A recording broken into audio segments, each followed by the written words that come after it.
The MAGA Republicans having a disastrous weekend. As I previously reported, they're canceling all of their town halls because they know that they're going to get asked difficult questions or they're going to get booed. So they're avoiding those. Also, they rolled out what they claim to be a continuing resolution, a CR, to keep the government funded. But when you actually look at this 99-page document, it's actually not a continuing resolution. It's part of Trump and Musk's plan just to destroy the government. I mean, take a quick look, as Jamie Dupree says, a quick look at the GOP quote unquote continuing resolution. There are 22 different instances in the bill where funding for certain programs is set at $0. Just look, for example, for the Department of Agriculture, the Department of Energy, $0, $0, $0 on major pieces of funding, $116 million here,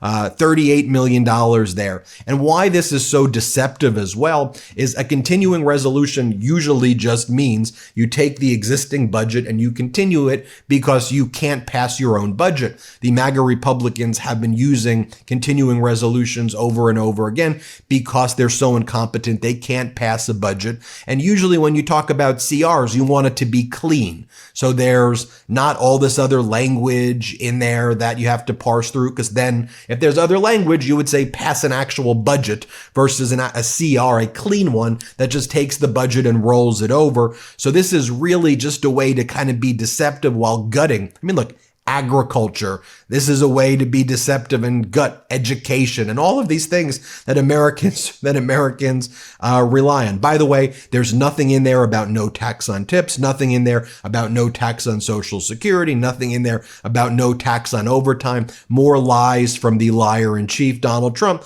Then you have the MAGA Republicans going on TV to try to justify all of these things, like MAGA Republican Nancy Mace. She's like, Elon's a genius. We need more cuts. I'd like to see the whole government get destroyed. This is what Nancy Mace says. Listen to her say it. Let's talk about Elon Musk for a minute. His critics are saying that he is usurping powers that should belong to the president or should belong to the Congress. The Congress has the power of the purse. He's the one who's been cutting positions in various government agencies. Where do you come down on that?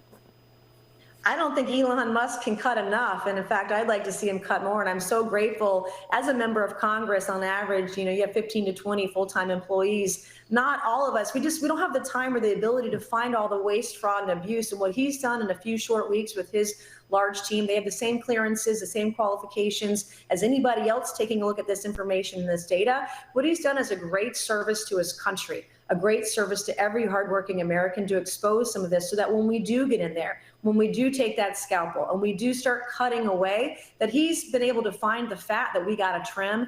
And I am so grateful every day for what Doge is doing, what Elon Musk is doing in service to his nation. Some people say he's going too far. I don't think he's going far enough, quite frankly. There is certainly enormous waste, fraud, and abuse across every agency across the federal government.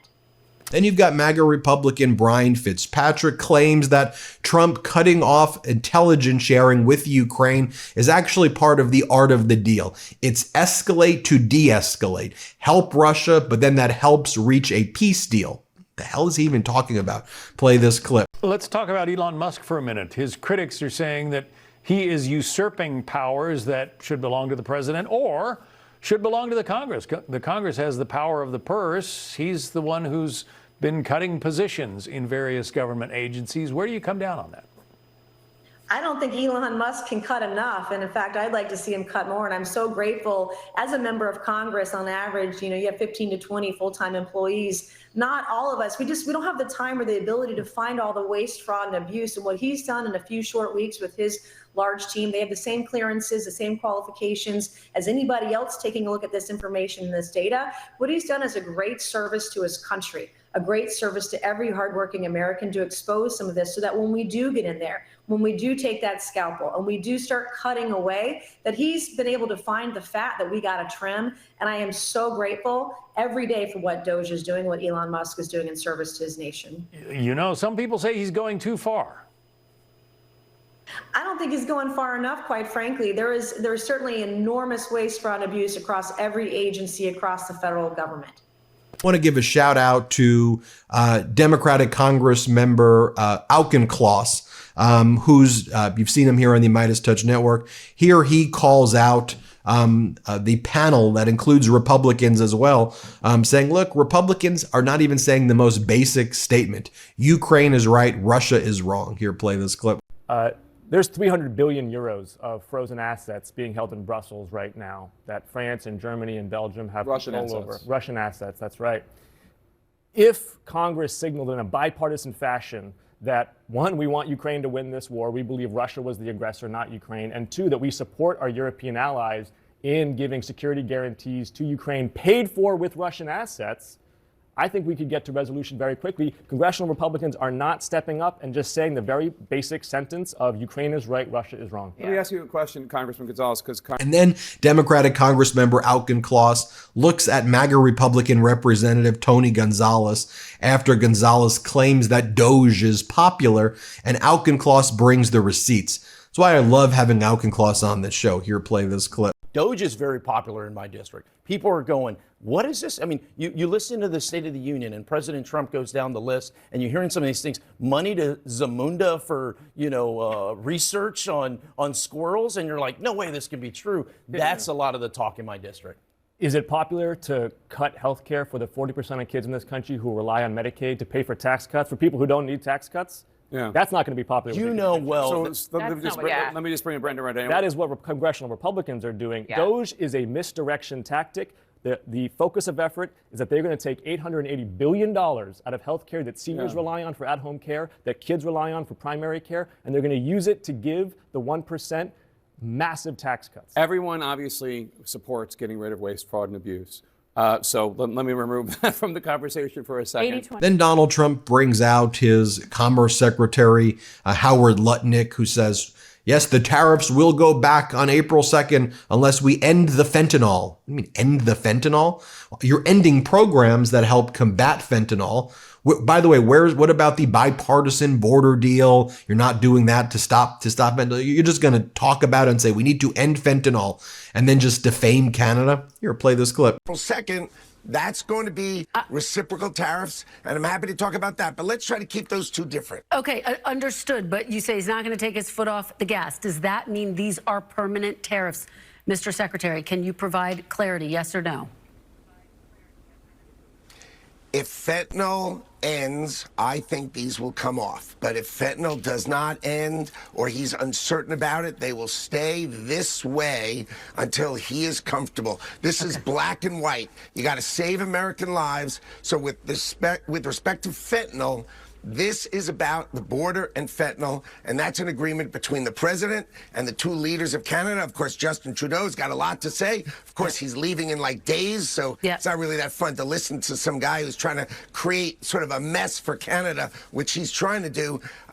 President Sheinbaum did a much more calm, thoughtful conversation with President Trump, and that's why this is the result. She was able to negotiate it because she said 1,000 more people on the border stopping fentanyl from coming into this country. Mr. Secretary. And you've got MAGA Republican Congresswoman Laurel Lee from Florida attacking the district courts for issuing injunctions against Trump's unlawful conduct. Let's play it. And what we saw this week was a district court that really exceeded the authority that it has and issued another one of these nationwide injunctions that are proliferating in our lower courts and really are an inappropriate use of what should be a very limited power. So that's something that I know we're also going to be looking at, is how we can reduce or stop that court shopping. And even the Supreme Court called it an aggregation of judicial power and judicial hubris. So we need to really look at how we can prevent that from happening. I often get asked, what's the secret to how MeidasTouch has grown so fast? I said, it's easy. It's the community, the Meidas mighty number one. Then we have to make good content. Number three, we got to have the business behind the business, the nuts and bolts that make it all work. And we use Shopify here at the MeidasTouch Network. Nobody does selling better than Shopify. It's home of the number one checkout on the planet. And the not so secret with Shop Pay, it boosts your conversions by up to 50%, meaning way less carts going abandoned and way more sales going down. So if you're into growing your business, your commerce platform, make it better today and sign up with Shopify. Join Shopify. Businesses that sell more sell on Shopify. So here's what you got to do. Upgrade your business the way we did. And I want you to head to shopify.com/Meidas. That's shopify.com/Meidas. Upgrade your selling today. Sign up for your $1 per month trial period right here. If you go to shopify.com/Meidas, all lowercase, that's shopify.com/Meidas, and get that $1 per month trial period right now. Thanks, Shopify. By the way, shout out to Democratic Congress member Jake Auchincloss again. This is a great line, I thought, where he goes, Zelensky flew into Washington, but he walked into the Kremlin. Here, play this clip. As well, we were doing a town hall in the biggest city in my district. Democrats still do town halls. And this city voted for Donald Trump in 2024, first time in 100 years. The most resonant theme of the day that I heard from these Americans was how livid they are about the way that President Trump behaved in the Oval Office with Volodymyr Zelensky. Zelensky flew to Washington, but he walked into the Kremlin. And the propaganda that they heard from the commander-in-chief made Americans feel less safe and made them feel ashamed. This is an opportunity for congressional Republicans to distance themselves from this abomination and to demonstrate that Americans are going to stand for freedom and democracy. Because with all due respect, people do win wars. The United States won World War II. It made this world safe for freedom and democracy. We are now making it less safe for freedom and democracy by giving Russia all the cards that Donald Trump claims they have. Well, I would add, it's time for America to have all the cards. I don't want to see any. I don't want American daughters and sons going to fight wars just like I did. Now I want to contrast this for you. Here are some of the Democratic leaders in the House and the Senate, leading some rallies. I like to see them out there speaking to the people the same way we've been covering what Senator Bernie Sanders has been doing. But let's play this clip of Democrats in the House and Senate. Let's play it. A man worth over $400 billion is going to decide what happens with my grandma's Social Security check. No one elected Elon Musk to nothing. Elon Musk is seizing the power that belongs to the American people. We are here to fight back. Elon Musk gives $250 million to elect Donald Trump. Yes. And Donald Trump turns over the keys to the United States government to Elon Musk and his billionaire friends and his cronies. We know that we work for the American people, and what we're not gonna do is stand around while they pull this bullshit that they trying to pull right now. We are gonna be in your face, we are gonna be on your ass, and we are gonna make sure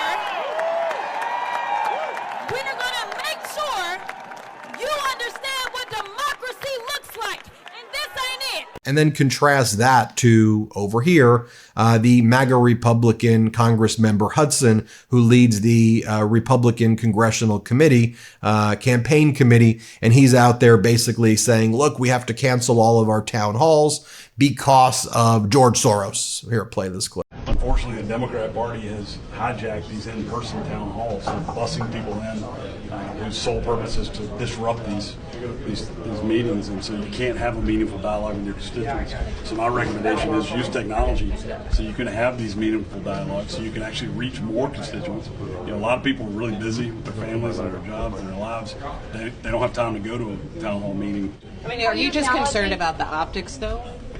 I'm concerned about Democrat activists who are disrupting. But do you have proof that these are all Democrats sitting in these constituent town halls?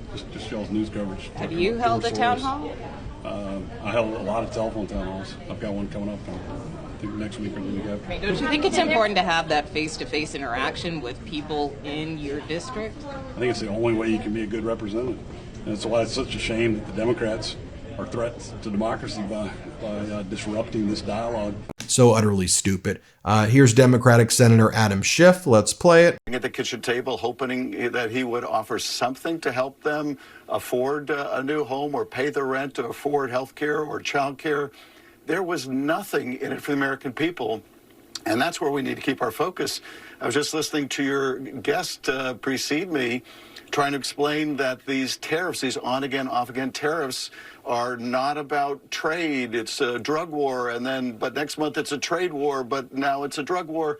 It was incomprehensible. And he was also trying to say that job numbers that came in less than expected are somehow good news. They're destroying the economy, and they're making it harder and harder for Americans to afford things. That's where we need to keep the focus. That's why we lost the last election, because we weren't laser focused on the high cost of living. And what they're doing now is just making it so much worse in the administration, and that's really what we need to emphasize. You've made it clear you're a... And then you have Donald Trump's Homeland Security Secretary, Kristi Noem, who shot and killed her dogs in her past. That's one of the things she was known for. And here she talks about when it comes to reviving the policy of family separations. Here's what she says. Legally, and they can self-deport as well. We've set up a system and a website where people who are here illegally right now can register, and they can choose to go home on their own and keep their families united. Well, the kids do have a choice. If they have parents, they make a choice to keep their families together if they want to, or not. If parents make a decision to leave their children behind, then that's a choice that they made as a family. And we need to remember that when Americans break the law and they have consequences or face a situation, they're separated from their families too. I don't believe we should prioritize people from other countries above Americans. But when it comes to reviving the policy of separating families from their children at the border, we're actually reviving it. That's what I want to ask. President Biden didn't follow the law. He didn't follow the law in the fact that it's always been equally applied until his administration. And then he made decisions to ignore federal law in how he handled immigration and enforcement within our borders. And here, MAGA Republican Representative Rick Scott acknowledges that there will be disturbances in economic policies. You know, Rick Scott got rich working for a company that reached a settlement with the government. He invoked the Fifth over 75 times, in the biggest criminal case of Medicaid fraud. That's how he got his money. He's worth hundreds of millions of dollars, engaged in the types of fraud allegations that Musk and others were saying are the main problems. That's how this guy got rich. And now he's just saying, well, Americans will just have to deal with it. Here, play this clip. Quickly, if you could, sir, President Trump has acknowledged that there's going to be a little disturbance due to his economic policies. How bad is this disturbance going to be, and how long is it going to last? Well, first off, Donald Trump walked in with a crappy economy. The number of full-time jobs have been dropping almost the entire Biden administration. This is a lot of work. Now, manufacturing jobs are coming back. That had not been happening under Biden. That's a big deal. The number one thing is we got to get American manufacturing back into this country. So I'm very optimistic that we're going to get this done. Now, is it work to balance the budget? Yeah, it's work. All right. We're going to stop wasting money. So people are going to go build. We're going to go start building the private sector again and stop growing the public sector. Right, that's going to cause some people have to change jobs. Your constituents that are living paycheck to paycheck. How long is this disturbance going to last?